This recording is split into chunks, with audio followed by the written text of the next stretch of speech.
네, 여러분 안녕하십니까? 네.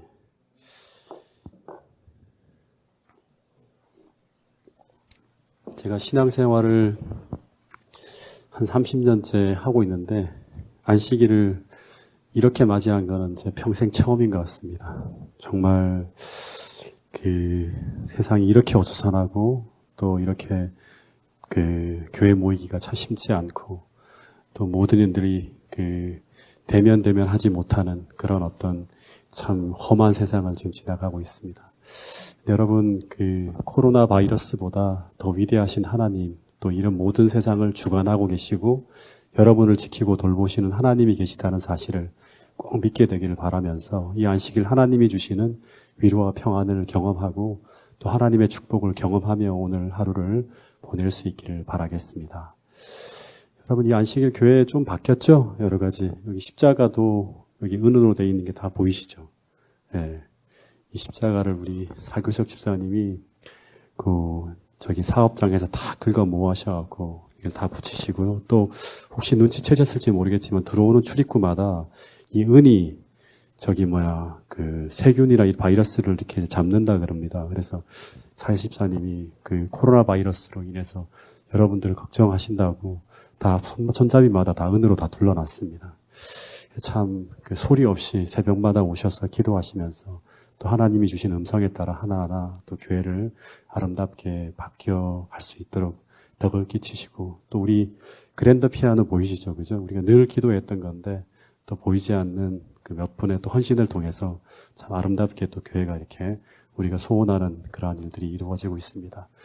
세상은 어수선하지만 또 모이기 참 쉽지 않지만 우리 파주중앙교회는 늘 기도하는 무리들을 통해서 또 말씀 중심으로 우리가 살아가고 헌신하는 분들을 통해서 계속 교회가 아름답게 변해가고 있다는 사실을 기억하시고 또 주의 오심을 위해서 더욱 우리가 하나로 모여서 주의 뜻을 이루어가는데 차질이 없도록 계속 기도하며 나갈 수 있기를 간절히 바라겠습니다.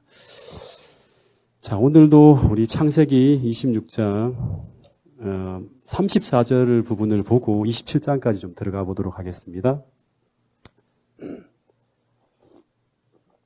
창세기 26장 34절에 보면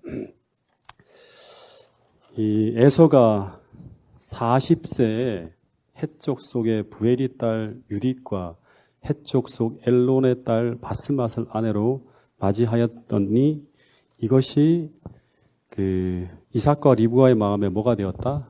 근심이 되었다고 합니다. 이 에서가 40이라고 하면 자, 이제 여러분 또 머리를 한번 써보세요. 에서의 아버지인 이삭의 나이는 얼마죠? 에서가 지금 40이에요. 그러면 이삭은 몇입니까? 에서를 몇 살에 낳았죠? 에서 야곱을 쌍둥이인데 60에 낳았으니까 60 플러스 40 하면 100살. 근데 이때 본문에 보면 이제 에서가 2명의 헨 여자와 결혼했다고 합니다. 참 엄청난 일이 벌어진 거예요. 그냥 쫙 지나갔지만 지금 짧게 지나갔지만 지금 이 일은 정말 가정에 풍비박산이 날 그런 일이에요. 에서가 집안에 지금 뭐죠? 장자잖아요. 그죠? 그러면 집안을 영적으로 이끌어가면서 하나님의 약속을 성취해야 될 그 사명을 부여받은 사람이에요. 아버지가 늘 그런 이야기를 했을 거예요. 너는 나처럼 너희 할아버지 아브라함처럼 어떻게 이 가족들과 집안을 이끌고 부족을 이끌어야 될지를 계속 이야기했을 거예요. 근데 이 에서가 늘 아버지가 이야기하는 이방인과의 통혼을 금지하는 하나님의 율법을 무시합니다. 그리고 더하여서 일부 일처의 원칙도 무시합니다. 그런 죄를 공공연하게 저지르고 있는 거예요. 여러분 한번 상상해 보세요. 어느 날 에서가 자신의 아내라고 하면서 여자들을 데리고 왔는데 이 모습이 어떤 모습인가 하면 이 여자들이 다 우상 숭배하는 헷족 속의 딸들이에요. 그러니까 아주 야하고 아주 관능적인 모습으로 치장을 하고 나타났는데 귀걸이, 코걸이 다 걸고 이렇게 왔을 거예요.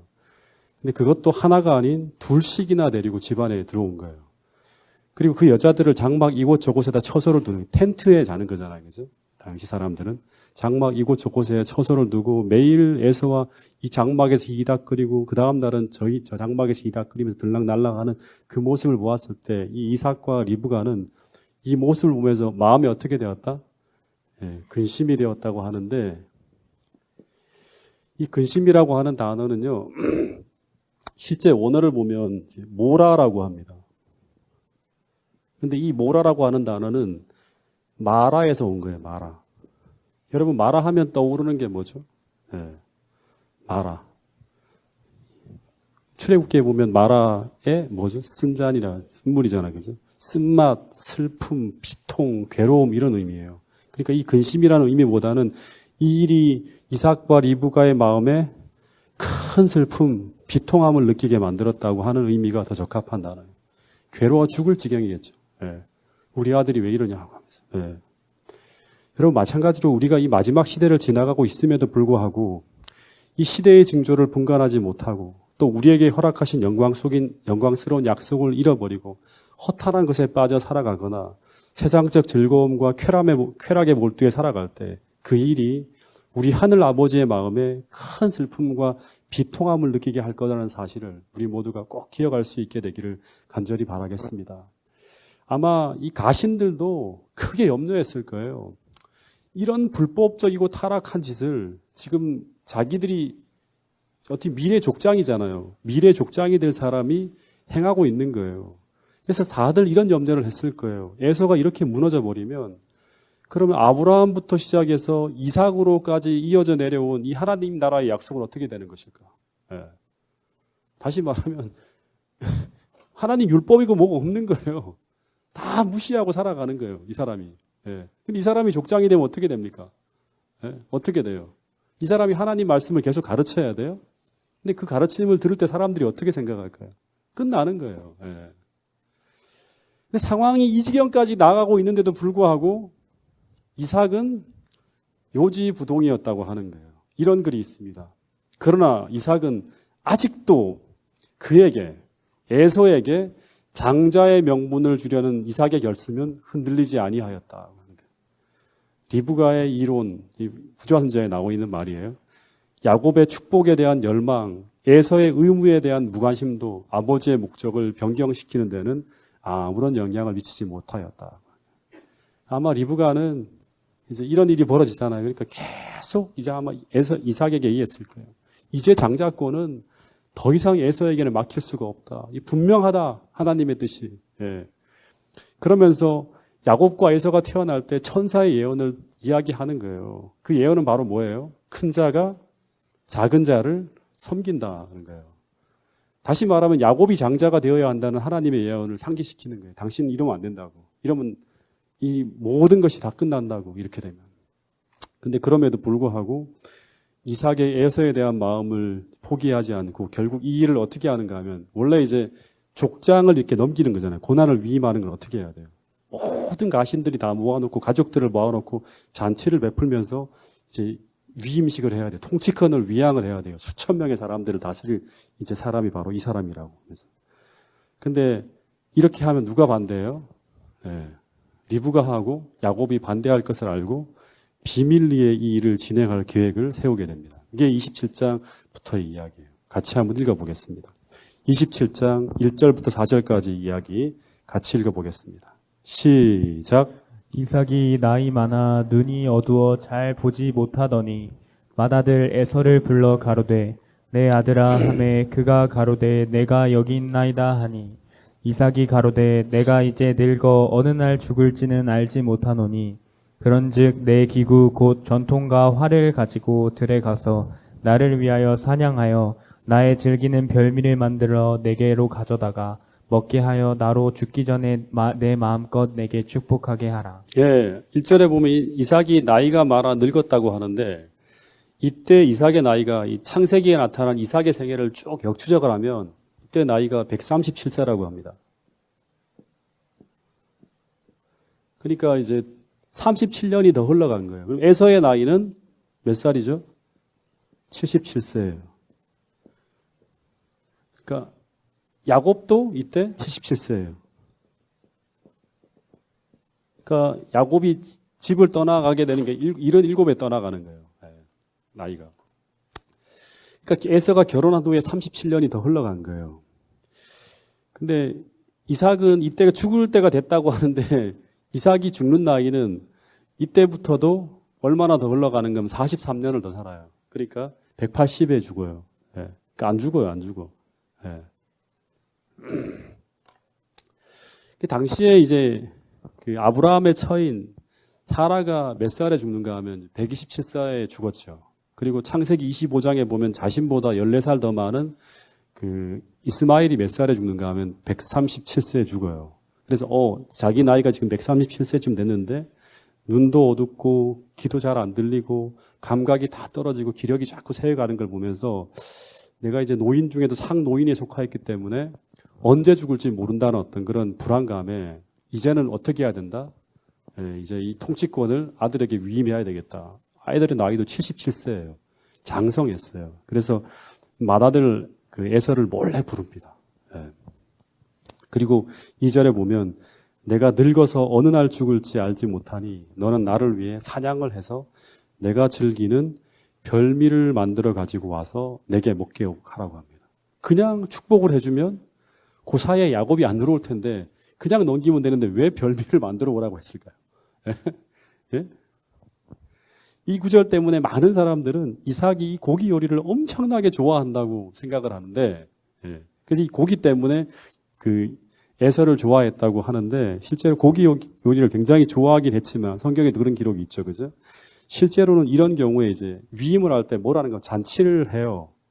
잔치를 베풀면서 이 의식을 진행하는 것이 관행이기 때문에 에서에게 둘만이 먹을 음식을 준비하라고 시킨 거예요. 이 부조화 선자에 보면 그렇게 적혀 있습니다.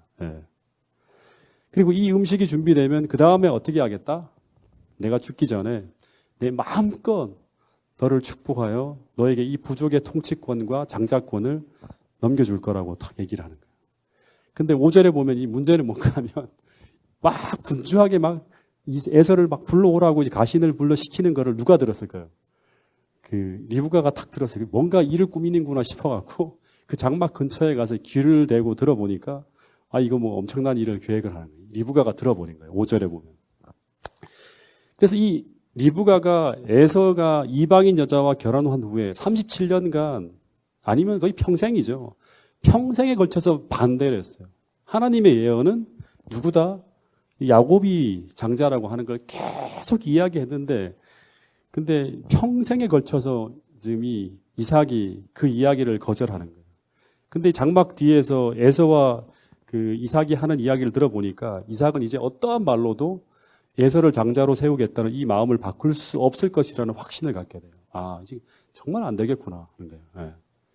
근데 이상한 것은 이 에서와 야곱이 출생하기 전에 천사를 통해서 분명히 하나님께서 지시하신 예언이 야곱이 장자가 되어야 한다는 이 예언을 리브가를 통해서 분명히 들었잖아요.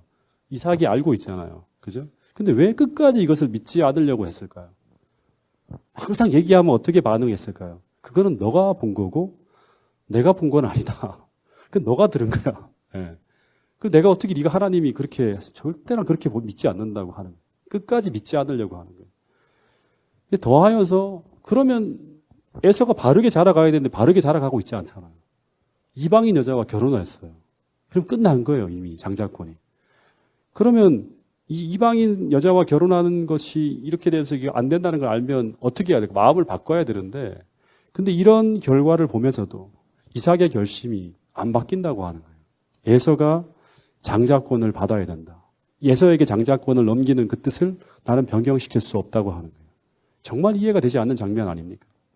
네? 그토록 신실하고 순종적이고 정말 하나님의 품성이 너무 셋 중에서 아브라함, 이삭, 야곱을 할 때 제일 품성이 좋은 사람을 성경에서는 학자들은 이삭으로 꼽아요. 순종적이고 주도적이지 않고 언제나 뭔가 피해를 보더라도 이렇게 양보하고 하는 그런 사람이에요. 근데 왜 이렇게 됐을까요? 예? 왜 이런 일이 벌어졌을까요? 예? 뭐 때문이죠? 그 이유를 성경은 분명히 이야기합니다. 부조화 선지자에서도 분명히 나와요.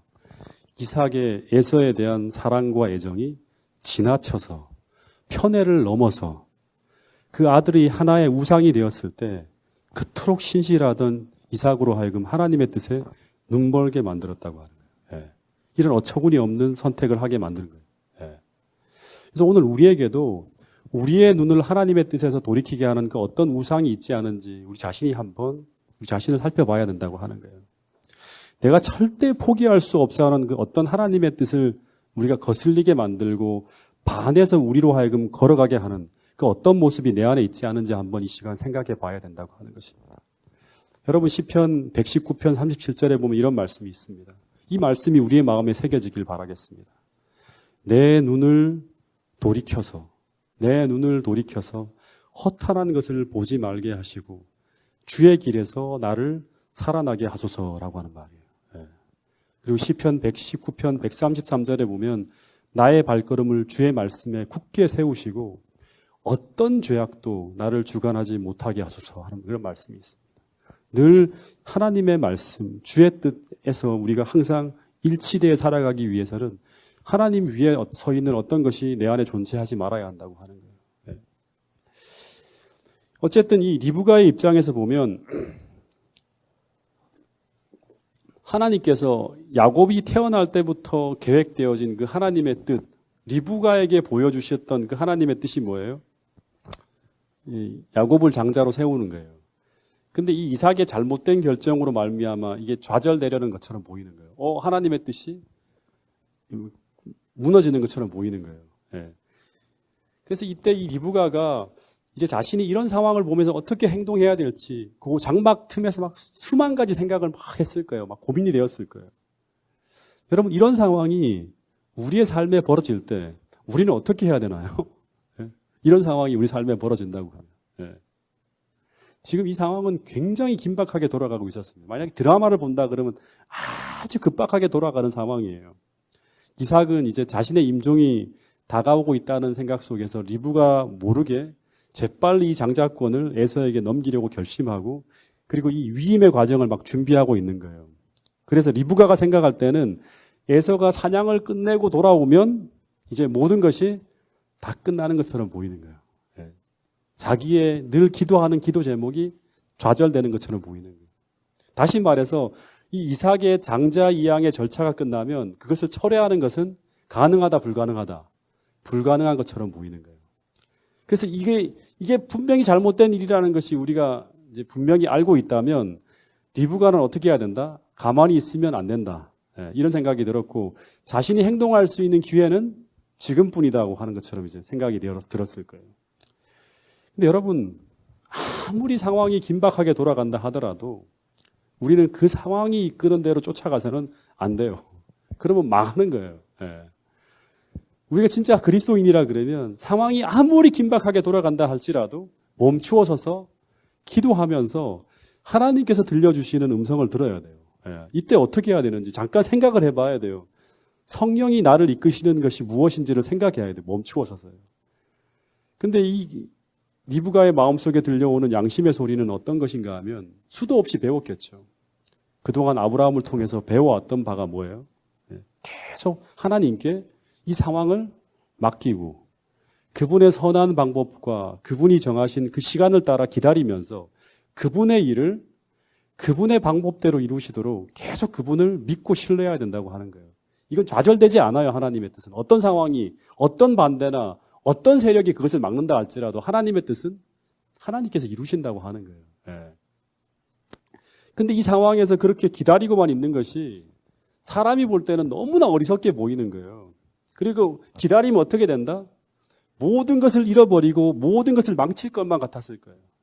다 끝날 것 같아요. 집안 망할 것 같아요. 에서에게 완전 다 넘어갈 것 같은 생각이 드는 거예요. 근데 여러분, 만약 여러분이 리브가라면 여러분은 이 상황에서 이런 상황이 여러분에게 벌어질 때 여러분은 어떻게 행동할 것 같습니까? 네? 여러분은 어떻게 행동할까요? 이런 상황이 벌어진다면 내가 아는 하나님의 뜻이 어떤 사람의 잘못된 행동으로 인해서 무너지고 좌절되어질 것 같은 상황이 만들어질 때 그때 여러분이라면 그런 상황에서 어떻게 행동하실 것 같습니까? 한번 생각해 보세요.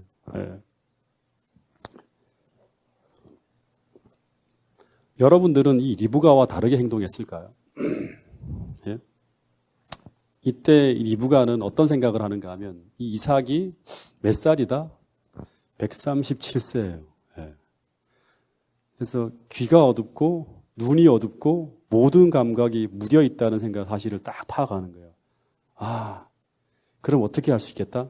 이삭을 속일 수도 있겠다 생각을 하는 거예요. 예. 그리고 에서와 야곱이 분명히 뭐 여러 가지 다르겠지만 똑같은 나이잖아요, 그죠? 조금만 이 야곱을 에서처럼 둔갑을 시키면 이삭이 눈치채지 못할 수도 있겠다. 이것이 하나님의 뜻일 수도 있겠다. 뭐 이런 생각을 했을 거예요.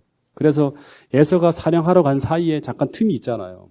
그리고 에서가 돌아오는 어떤 그런 시간을 보면 항상 루틴하게 어느 정도 있다가 돌아올 거라는 생각을 하니까 뭔가 해낼 수 있을 것 같아요. 그래서 야곱을 에서처럼 꾸며서 그 에서의 자리에 야곱을 앉히고 야곱이 에서가 받아야 될 축복을 받게 할 계획을 세웁니다. 예. 이것이 분명히 뭐예요? 이것은 분명히 죄예요. 예.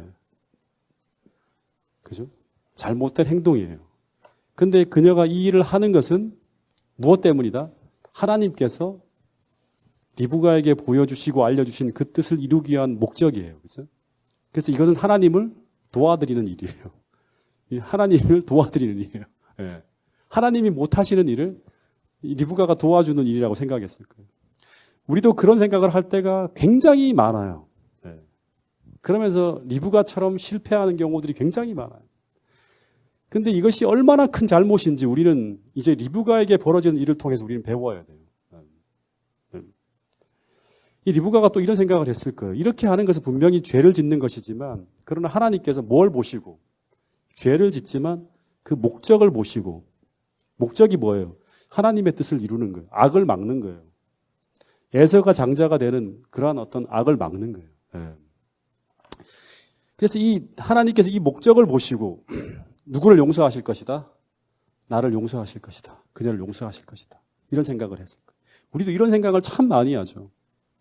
많이 하지 않나요, 여러분들? 근데 이런 자기 합리화를 통해 저지른 이 일로 인해서 그녀가 가장 사랑하는 아들 야곱을 이후 평생 동안 죽을 때까지 보지 못하는 일이 벌어집니다. 얼마나 가슴 아픈 일이 벌어지는지 몰라요. 네. 어쨌든 에서는 아버지의 말을 듣고 들로 나간 사이에 리브가는 발빠르게 이 잘못된 계획을 막기 위해서 이삭의 이 눈멀고 귀멀고 감각 떨어진 이 계획을 막기 위해서 야곱을 부르는 거예요. 그리고 이런 말을 했다고 합니다. 6절부터 10절 말씀을 같이 한번 읽어보겠습니다. 시작. 리브가가 그 아들 야곱에게 일러 가로되 내 부친이 내 형 에서에게 말씀하시는 것을 내가 들으니 이르기를 나를 위하여 사냥하여 가져다가 별미를 만들러 나로 먹게 하여 죽기 전에 여호와 앞에서 내게 축복하게 하라 하셨으니 그런즉 내 아들아 내 말을 쫓아 내가 내게 명하는 대로 염소떼에 가서 거기서 염소의 좋은 새끼를 내게로 가져오면 내가 그것으로 내 부친을 위하여 그 즐기시는 별미를 만들리라. 내가 그것을 가져다가 내 부친께 드려서 그로 죽기 전에 내게 축복하기 위하여 잡수시게 하라. 이게 무슨 말입니까? 이게 무슨 말이에요? 한마디로 하면 너는 내가 꾸민 이 계획을 따라서 너희 아버지에게 어떻게 하라? 사기를 치라고 하는 거예요.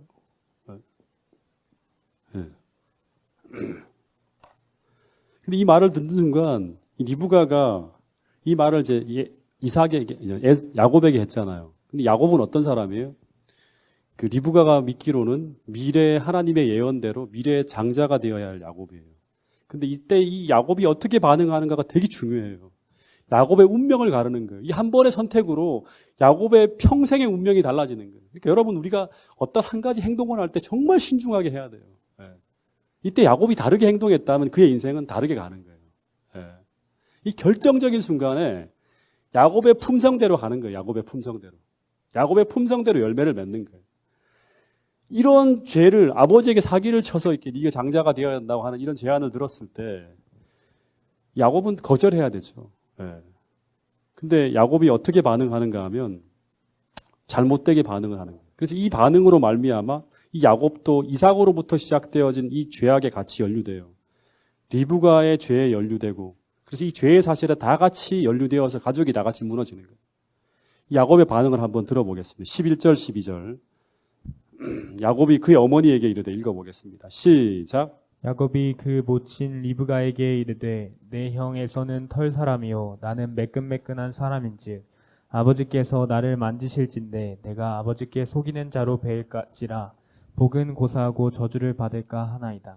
지금 이 야곱이 선뜻 어머니의 제안을 받아들이지 못하는 이유가 뭐죠? 네. 그것은 지금 어머니가 제안한 이 행동이 죄요, 잘못된 행위라는 것에 대한 염려입니까? 그렇지 않죠. 네. 뭐에 염려해요? 발각될까 염려하는 거예요. 다시 말하면 하고 싶은데 이 술책은 뭔가 발각되면 큰일 납니다. 이런 얘기를 하는 거예요. 네. 다시 말해서 죄 자체에 대한 염려보다는 그것의 결과에 대해 염려하고 있는 이런 사람은 반드시 죄를 지어요. 네. 여러분 우리의 품성이 되게 중요한 거예요. 그래서 항상 우리가 어떤 선택을 하며 살아가고 있고 어떻게 반응하면서 어떤 환경에 어떻게 반응하며 나타나는가에 따라서 우리의 인생이 달라진다고 하는 거예요. 실제 야곱은 장자권을 탐내던 사람이었어요. 간절히 열망하던 사람이에요. 그래서 어떻게 하죠? 팥죽으로 장자권을 매수하려고 하는 책략을 꾸민 사람이 바로 누군가 하면 야곱이에요. 근데 그토록 갈구하면서 구하면서 추구해왔던 이 장자권이 지금 잃어버릴 것처럼 보이는 상황이 펼쳐지고 있었고, 그리고 리브가는 그것을 막을 방법을 제시했을 때 야곱은 그냥 엄마가 설득할 필요도 없어요. 그냥 그것을 그 계획을 받아들일 거예요. 뭐만 있으면, 들키지만 않는다 그러면 받아들일 수 있는 거예요. 그랬더니 이제 이 리브가가 이런 말을 한마디를 합니다. 이 말을 한마디에 넘어가는 거예요. 어머니가 그에게 이르되 내 아들아 너의 저주는 내게로 돌리리니 내 말만 따르고 가져오라 하는 말을 하는 거예요. 이 말은 그것을 위해서 만약에 저주가 내린다면 그것은 다 내가 받을 테니까 너 걱정하지 마. 이건 뭐예요? 내가 다 책임질게 하는 거예요. 하라고 하는 거예요. 책임질 테니까 하라고 하는 거예요. 여러분 이게 무엇을 의미하는가 하면 그 일이 불법이고 그것이 죄라는 것이 분명히 알고 있지만 그래서 그 결과로 자신에게 저주가 내린다 하더라도 뭐 할 수 없다? 이 일은 멈출 수가 없다고 하는 거예요. 이것은 이삭이 자기의 길을 끝까지 고집한 것처럼 똑같이 리브가도 자신의 길을 포기하지 않겠다고 하는 거예요. 근데 오늘 우리도 이런 경우들이 종종 있어요. 굉장히 많습니다. 자신이 볼 때 그것이 최고의 가치를 지닌 것처럼 보인 것이 자신의 손에서 벗어나려고 하는 것처럼 보일 때 우리는 그것을 확보하려고 어떻게 하는가 하면 리브가처럼 당장은 그 대가가 내게 큰 저주로 미친다 하더라도 그것이 얼마만큼 큰 문제를 일으킨다 하더라도 그것을 붙잡으려고 하는 어리석은 행동을 포기하지 않는다고 하는 거예요. 예. 여러분 이 일로 말미암아 이제 생각해 볼 수 있겠죠. 어떻게 됩니까? 이삭이 엄청난 큰 충격을 받을 거예요. 예. 그죠? 어떻게 아들이 나를 속이고 이렇게 할 수가 있지? 그리고 또 에서가 가만히 있겠습니까? 그 괄괄한 에서가 절대 가만히 있지 않죠. 분노로 인해서 막 난리가 날 거예요. 그리고 그 일로 인해서 가장이 풍비박살 날 수 있는 그런 엄청난 어떤 그런 일이 다가오고 있는데 리브가는 이 일을 중단하지 않고 있는 거예요. 네. 그리고 야곱도 이게 동참한다고 하는 거예요. 14절, 15절 한번 읽어보겠습니다. 14절, 15절 시작. 그가 가서 취하여 어미에게로 가져왔더니 그 어미가 그 아비의 즐기는 별미를 만들었더라. 리브가가 집안 자기 처소에 있는 맏아들에게 에서의 좋은 의복을 취하여 작은 아들 야곱에게 입히고 계속 읽어보세요. 또 염소 새끼의 가죽으로 그 손과 목의 매끈매끈한 곳에 꾸미고 그 만든 별미와 떡을 자기 아들 야곱의 손에 주매. 네. 지금 에서하고 야곱하고 제일 틀린 점은 뭐예요? 피부가 달라요. 그래서 어떻게 하는가 하면 그 염소의 그 어떤 그런 여기 염소의 그 털 가지고 이렇게 발랐다고 하는데 유럽산 염소는 좀 이렇게 사람의 털하고 다르대요. 근데 동방의 그 낙타나 뭐 염소들은 아주 검고 비단결 같은 그런 털이 있대요. 그래서 사람의 모발 대용품 뭐 이런 것을 쓸 만큼 되게 부드럽다고 하는 거예요. 그래서 이 야곱이 염려하는 모든 부분들을 다 위장합니다. 그 털을 싹 붙여가고. 그래서 위장을 하고 난 후에 18절 드디어 야곱이 떨리는 마음으로 음식을 탁 들고 아버지의 방 안으로 들어갑니다. 여러분 이때 야곱이 얼마나 두렵고 떨렸을까요? 만에 하나라도 아버지가 알기라도 하면 또 형이 중간에 들어오기라도 하면 엄청난 사고가 터질 수 있는 상황이에요. 근데 대담하게 방문을 탁 열고 들어갑니다. 그리고 아버지에게, 이삭에게 이렇게 얘기했다고 합니다. 야곱이 아버지에게 나아가서 내 아버지여 하고 부르니 이르되 내가 여기 있노라. 내 아들아 내가 누구냐. 야곱이 아버지에게 대답하되 나는 아버지의 맏아들 에서로소이다. 아마 목소리 다르게 했겠죠. 야곱은 아주 순진한 사람이고 에서는 어떻게 보면 괄괄하잖아요. 아버지 하면서 막 들어갔을 거예요. 이삭처럼 흉내내서 몇 번 연습을 해서. 예. 그래서 아버지 원하건대 일어나 앉아서 내가 사냥한 고기 잡수시고 아버지 마음껏 축복해 주세요. 막 이렇게 얘기를 했을 거예요. 예. 몇 번 연습했을지 모르겠. 연습을 했겠죠, 그죠? 왜 다르니까 태도가 완전 성격이 다르니까. 근데 이삭이 지금 나이가 137세나 되어서 눈도 어둡고 귀도 잘 안 들리고 촉감도 둔해지는 상황에서 모든 판단이 어두운 상황이었어. 근데 이삭이 생각할 때 좀 이상한 거예요. 그래서 20절에 보면 이삭이 그의 아들에게 이르되 내 아들아 내가 어떻게 이렇게 속히 잡았느냐라고 물어요. 너무나 빨리 잡아온 거예요. 예. 사냥하면 보통 몇 시간이 걸려야 되는데 그냥 들어온 거예요. 예. 그래서 야곱이 또 거짓말을 칩니다. 뭐라고 거짓말 치죠? 하나님께서 나를 순조롭게 만나게 하셨습니다라고 거짓말을 탁 쳐요. 태연하게. 그런데 그래도 이상한 거예요. 21절 이삭이 야곱에게 이르되 내 아들아 가까이 오라. 내가 과연 내 아들이 에서인지 아닌지 내가 한번 만져봐야겠다고 하는 거예요. 네. 아무리 이상한 거예요.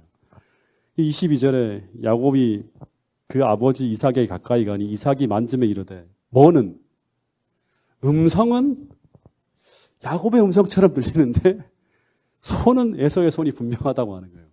아, 얼마나 떨었을까요? 24절 또 이렇게 묻습니다.